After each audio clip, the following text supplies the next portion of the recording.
ان میں شنجران، اشپاغلشت اور بلد جیسے غیر آباد جگہوں کو پہلی بار آباد کیا گیا۔ انہوں نے شکار کے لیے پہاڑوں پر خاص کر کے گہریت گول اور چترال گول میں راستے بنائے۔ بہت سی سڑکیں جو پہاڑوں کی اونچائی پر ہونے کی وجہ سے دشوار گزار تھی، ان راستوں کو اونچے پہاڑوں سے لا کر دریا کے کنارے بنا کر آسان کر دیا۔ محترم شاہ کٹور ثانی بھی دوسرے کٹور حکمرانوں کی طرح اپنی زندگی بغاوتوں، خوش وقت حکمرانوں سے اقتدار کی رساکشی اور لڑائی جھگڑوں میں گزاری ہے۔ 1810 کو جب محترم شاہ کٹور ثانی تخت نشین ہوئے تو اس کی کچھ ہی عرصے بعد خوش وقت حکمران مالک امان بن بادشاہ کا انتقال ہوا۔ مالک امان مستوج تا گلگت تک ایک خود مختار حکمران تھا اور ان علاقوں کو خوش وقت علاقہ بھی کہا جاتا تھا۔ تاریخ چترال کے مطابق مالک امان کی 41 بیٹے تھے، لیکن ان میں سے صرف در امان، کوہر امان اور میر امان کو، جن کی والدہ رضا خیل قبیلے سے ہونے کی وجہ سے تخت کے لیے مستحق سمجھا جاتا تھا۔ جب مالک امان کا انتقال ہوا تو یہ تینوں کم عمر تھے۔ اسی کا فائدہ اٹھاتے ہوئے محترم شاہ کٹور ثانی نے خوش وقت علاقے کو بھی اپنے کنٹرول میں لے لیا اور مالک امان کی اس وسیع علاقے کو 3 حصوں میں تقسیم کر دیا۔ در امان بن مالک امان، جو کہ کم عمر ہونے کے ساتھ ساتھ دماغی طور پر حکومت کرنے کے قابل بھی نہیں تھا، اس کو مستوج کا حاکم مقرر کیا اور مالک امان کے بھائی قوت خان بن بادشاہ کو ورشگوم کا حاکم مقرر کیا اور مالک امان کی دوسرے بھائی سلیمان شاہ بن بادشاہ کو غزر کا حاکم مقرر کیا۔ بنیاد کا علاقہ پہلے سے شاہ برج بن شاہ عالم کے بیٹے آزاد خان یا عزت خان، جس کا نام تھا، اس کے قبضے میں تھے۔ اسی طرح محترم شاہ کٹور ثانی نے اپنے بھائی سربلند خان کو دروش کا حاکم مقرر کیا، ریحان شاہ بن عظمت شاہ کو مولکھو کا اور اپنے بیٹے شاہ افضل کو تورکھو کا حاکم مقرر کیا اور غضب شاہ کو شغور کا حاکم مقرر کیا، جو کہ لمبے عرصے تک شغور میں حاکم رہا اور بعد میں شغور میں پولو کھیلتے ہوئے سر پر گیند لگنے سے فوت ہوا۔ لیکن یہ کچھ وقت مستوج کا بھی حکمران رہا تھا، اس کا ذکر ہم آگے جا کر کریں گے۔ محترم شاہ کٹور ثانی کی تخت نشینی کے 1 سال بعد مستوج کے حاکم در امان کو دماغی حالت ٹھیک نہ ہونے کی وجہ سے ناپسند کیا جاتا تھا۔ جب سلیمان شاہ بن بادشاہ نے مستوج کو اپنے علاقے غزر سے ضم کرنے کی خواہش ظاہر کی تو محترم شاہ نے مستوج کو ورشگوم کے ساتھ ملا کر سلیمان شاہ کے دوسرے بھائی قوت خان بن بادشاہ کو دی اور یہیں سے سلیمان شاہ اور محترم شاہ کٹور ثانی کے درمیان اختلافات کا آغاز ہوا۔ اسی دوران گلگت کے ایک حکمران کے بیٹے خان اور عباس نے پنیال پر حملہ کر کے قبضہ کر دیے۔ یہ خبر سن کر قوت خان بن بادشاہ اپنے بھائی عزت خان کی مدد کے لیے پہنچ گیا، مگر دشمن کی فوج زیادہ تھی اور پنیال کے لوگ بھی ولی گلگت کے ساتھ ملے ہوئے تھے، جس کی وجہ سے قوت خان بن بادشاہ کو شکست ہوئی اور وہ اپنے 2 بھائیوں سمیت مقابلے میں مارے گئے۔ سلیمان شاہ بن بادشاہ پنیال پر حملے کی خبر سن کر اپنے بھائی کی مدد کے لیے روانہ ہو چکا تھا کہ راستے میں قوت خان کے مارے جانے کی خبر ملی۔ یہ سن کر سلیمان شاہ نے انتقام لینے کے لیے یہ کہہ کر حلف اٹھایا کہ یا تو دشمن کو خود تباہ کر دوں گا یا خود زندہ واپس نہیں آؤں گا۔ یہ کہہ کر گلگت پر حملہ آور ہوا اور سخت مقابلے کے بعد گلگت کے حکمران خان اور عباس دونوں مارے گئے اور گلگت پر سلیمان شاہ کا قبضہ ہو گیا۔ منشی عزیز الدین کے مطابق سلیمان شاہ بن بادشاہ 5 سال گلگت میں رہنے کے بعد ولی نگر کو بھی شکست دے کر اس پر بھی قبضہ کیا تھا۔ محترم شاہ کٹور ثانی سلیمان شاہ کی بہادری اور ہمت کو دیکھتے ہوئے مستوج اور ورشگوم کے علاقے بھی جو اس کے بھائی قوت خان کے حکمرانی میں تھے اس کے حوالے کر دیے۔ اسی طرح سلیمان شاہ بن بادشاہ پورے خوش وقت علاقے یعنی مستوج تا گلگت کا واحد حکمران ہو گیا۔ کچھ عرصے تک یہ دونوں یعنی کٹور اور خوش وقت حکمران آپس میں اتفاق و اتحاد سے رہنے لگے، مگر بعد میں سلیمان شاہ اپنی بڑھتی ہوئی طاقت اور شہرت پر غرور کرتے ہوئے کٹورے علاقوں پر یہ کہہ کر دعویٰ کرنا شروع کر دیا کہ رئیسوں کو شکست دینے کے بعد جو ابتدائی تقسیم ہوئی تھی اس میں تورکھو بھی خوش وقت کا علاقہ تھا، لہٰذا تورکھو اسے واپس دیا جائے۔ جب دن بدن بغاوت کے آثار نمودار ہونے لگے تو محترم شاہ کٹور ثانی نے بھی اوی کے مقام پر ایک قلعہ تعمیر کروایا اور اپنے بیٹے مقرب شاہ کو اس میں حاکم مقرر کیا۔ جب سلیمان شاہ نے دیکھا تورکھو اسے دینے کے بجائے محترم شاہ اس کے علاقے میں ایک اور قلعہ تعمیر کروایا ہے تو سلیمان شاہ لشکر لے کر گلگت سے مستوج آیا۔ کٹور حکمرانوں کا خیال تھا کہ سلیمان شاہ اوی کے قلعے پر حملہ کرے گا، لہٰذا وہ دوسرے علاقوں میں دفاعی انتظامات نہیں کیے تھے اور ہوا بھی یہ کہ سلیمان شاہ بن بادشاہ نے کاکلش سے ہوتے ہوئے قلعہ مولکھو پر حملہ آور ہوا، جہاں شہزادہ ریحان شاہ بن غضب شاہ اس کا مقابلہ کیا، لیکن جلد ہی شکست کھائی اور قلعہ دراسون پر سلیمان شاہ کا قبضہ ہو گیا۔ سلیمان شاہ نے ریحان شاہ کی بہادری کی تعریف کی کہ اس نے اتنے بے خبری سے کیے گئے حملے کا سخت مقابلہ کیا۔ سلیمان شاہ نے شہزادہ ریحان شاہ کو قید کر کے قلعہ فاتح علی خان کو حوالہ کر کے خود تورکھو پر حملہ آور ہوا اور تورکھو کے قلعے کا محاصرہ کر لیا، جہاں محترم شاہ کٹور ثانی کا بیٹا شاہ افضل حکمران تھا۔ یہ خبر سن کر محترم شاہ دیر سے بھی لشکر لے کر تورکھو کی طرف روانہ ہو چکا تھا۔ جب سلیمان شاہ کو محترم شاہ کی آنے کی خبر ملی تو قلعے کا محاصرہ ختم کر کے حکم دیا کہ خود کے تمام باشندوں کو قید کر کے مستوج بھیجا جائے۔ جب محترم شاہ نے یہ سنا تو اپنے بیٹے مقرب شاہ کو خود کے باشندوں کو بچانے کے لیے ان کے پیچھے روانہ کر دیا۔ یہ شہزادہ ان قیدیوں کی جان بھی نہ بچا سکا اور خود بھی مقابلے میں مارا گیا۔ محترم شاہ کٹور ثانی قلعہ تورکھو میں پہنچ چکا تھا کہ بیٹے کی موت کی خبر بھی ان تک پہنچ گئی، تو محترم شاہ کٹور بیٹے کے مارے جانے پر اور مولکھو اور تورکھو پر سلیمان شاہ کے قبضے کو مد نظر رکھتے ہوئے جنگ بندی کا اعلان کیا اور صلح کے لیے اپنے مالکہ کو اس کے بھائی سلیمان شاہ کے پاس بھیج دیا۔ مالکہ کی کوششوں سے دونوں حکمرانوں میں ملاقاتیں ہوئے۔ دوران ملاقات سخاوت شاہ اپنے باپ سلیمان شاہ سے کہا کہ محترم شاہ کٹور ثانی قسمت سے ہاتھ آیا ہے، لہٰذا اس موقع کو غنیمت سمجھ کر اس کا کام تمام کر دینا چاہیے۔ یہ اپنے بیٹے کا انتقام ضرور لے گا، ایسا نہ ہو کہ بعد میں ہمیں پچھتانا پڑے۔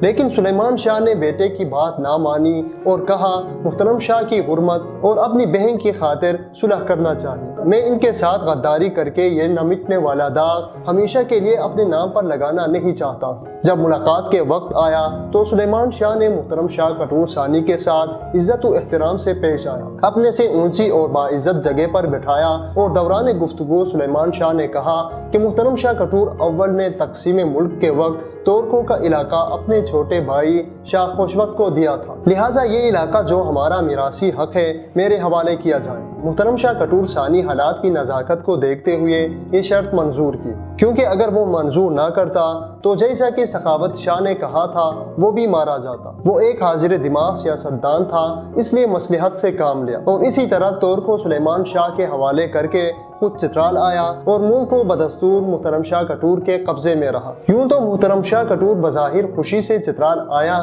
لیکن بیٹے کی موت اور تورکھو کے اتنے آسانی سے ہاتھ سے جانا معمولی نہیں تھے کہ وہ اسے آسانی سے بھول سکتا۔ چترال پہنچنے کے بعد محترم شاہ نے اپنی سیاسی کھیل شروع کر دی۔ اس نے عزت خان بن بادشاہ کو پیغام بھیجا کہ اگر وہ سلیمان شاہ یعنی اپنے بھائی کے خلاف بغاوت کر دے گا تو محترم شاہ اسے سارے خوش وقت علاقوں کا حکمران بنا دے گا اور اس کے علاوہ مہتر شیر جنگ مقتول کی بیٹی کی شادی اس کے ساتھ کر دے گا۔ تو کچھ ہی عرصے بعد حاکم پنیال محترم شاہ کی باتوں میں آ کر سلیمان شاہ کے خلاف بغاوت کی اور گلگت و پنیال پر مشتمل حکومت کا اعلان کیا۔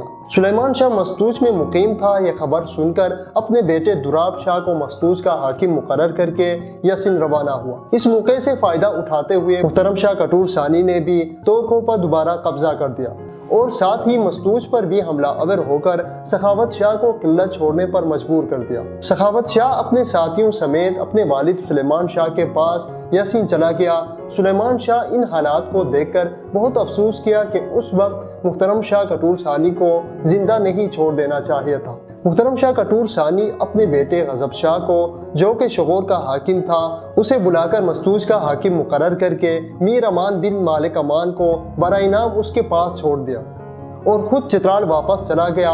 کچھ عرصے بعد سخاوت شاہ ایک چھاپہ مار مہم کے دوران جب لسپور میں داخل ہو گیا تو اتفاق سے شاہ افضل بن محترم شاہ اس علاقے میں اپنے ہمراہیوں سمیت موجود تھا، تو یہ دونوں لشکر ایک دوسرے پر حملہ آور ہوئے اور سخت مقابلے کے بعد سخاوت شاہ افضل کے ایک سردار مغل خان کے ہاتھوں زخمی ہوا اور مغل خان بھی اس کے ہاتھوں مارا گیا۔ سخاوت شاہ کو شدید زخمی حالات میں یسن لے جا رہے تھے کہ راستے میں ہی دم توڑ دیا۔ اس واقعے کے بعد سلیمان شاہ اور محترم شاہ کٹور کی اختلافات خاندانی دشمنی میں بدل گئی اور دونوں ایک دوسرے کے خلاف پے در پے کوششیں کرتے رہے۔ سلیمان شاہ بھی ایک ہوشیار اور طاقتور حکمران تھا اور اپنے بیٹے سخاوت شاہ کی ہلاکت کے بعد محترم شاہ کے خاتمے کا عزم کر چکا تھا اور محترم شاہ کٹور ثانی بھی جانتا تھا کہ سلیمان شاہ انتقام ضرور لے گا اور مستوج کے لوگ لوگ بھی سلیمان شاہ کے طرفدار تھے، اس لیے محترم شاہ نے عزت خان کو مدد فراہم کر کے ورشیگوم پر حملہ کروایا۔ عزت خان بے خبری میں ورشیگوم پر حملہ کر کے سلیمان شاہ کو گرفتار کر لیا اور پنیال میں لا کر قید کی اور گوہر امان بن مالک امان کو یسن کا حاکم مقرر کیا۔ اس کے کچھ ہی عرصے بعد مہتر سلیمان شاہ کو قتل کر دیا گیا۔ سلیمان شاہ خوش وقت حکمرانوں میں ایک ممتاز حیثیت رکھتا تھا، ایک معمولی گورنر کے عہدے سے ترقی کرتے ہوئے اپنے زور بازو اور ہمت و شجاعت سے چترال اور گلگت کی سیاست میں چھایا رہا۔ مستوج اور تورخو سے لے کر گلگت تک حکومت کی اور اپنی زندگی کے آخری ایام تک گلگت پر کشمیر کے سکھ راجاؤں کی حملے کو ناممکن بنا دیا۔ اس کی ہمت و شجاعت کی اہمیت اس بات سے بھی لگایا جا سکتا ہے کہ وہ گلگت سے کشمیر پر حملہ کرنے کا عزم کر چکا تھا۔ جب سید احمد شہید بریلوی نے سکھوں کے خلاف جہاد میں شرکت کرنے کی دعوت دی تو سلیمان شاہ نے یہ دعوت بخوشی قبول کی اور وہ کشمیر پر حملے کی تیاری بھی کر رہا تھا۔ سلیمان شاہ کی گلگت پر قبضہ اور پھر کشمیر کے سکھوں کو دمکانے اور ان کی پیش قدمی کو روکنے کی وجہ سے وہ شمالی ہند میں بھی شہرت کا مالک ہو گیا تھا اور اس کا ذکر تاریخی مجاہدین میں بھی ملتا ہے۔ سلیمان شاہ جنگی حکمت عملی، طاقت اور جرأت و ہمت میں بے مثال تھا اور جنگ کے میدان میں اس کا پلہ ہمیشہ بھاری رہتا تھا۔ اس وجہ سے اندرونی سازشوں اور بغاوتوں کے ذریعے اسے کمزور کر دیا گیا اور اس کے اپنے چچا زاد بھائی عزت خان بن شاہ برج محترم شاہ کی سیاسی کھیل کا شکار ہو کر اس کے خلاف اعلان جنگ کی اور اسے بے دردی سے قتل کیا۔ سلیمان شاہ بن بادشاہ کے 3 بیٹے تھے جن کے نام سخاوت شاہ، بادشاہ ثانی اور عظمت شاہ تھے۔